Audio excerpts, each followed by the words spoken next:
بریم سرکره همه بچه ها. سلام علیکم. سلام علیکم. سلام علیکم. سلام علیکم.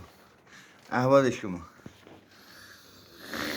این حیوانا بیاین این بر بیا بابا بیا اینجا بیا اینجا بیا به تشریف بیا اینجا برو اونجا شما تشریف بیاین آقای پشمک. آقای عزیز تشریف بیاین بفرمایید اینجا.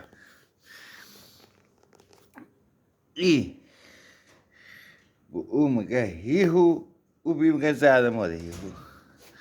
بیا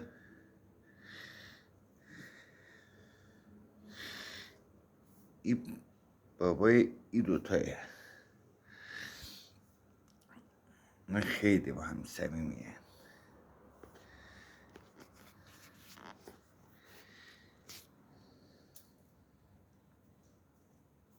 گوش نده پسر، گوش نده بابا. خانه ما هر کدوم که از قربا از همه جا بمانن تشریف میارن خانه ما برای صبحانه و نهار در خدمت چه هستیم.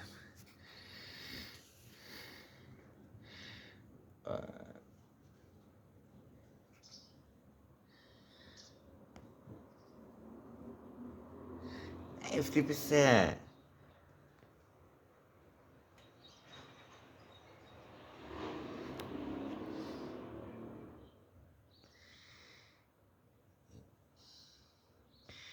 شیطونی ستاییه.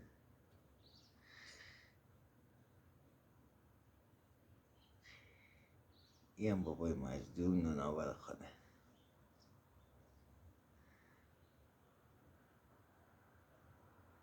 هم که خوش تمیز من حیبانه شبانه خودن یا نه؟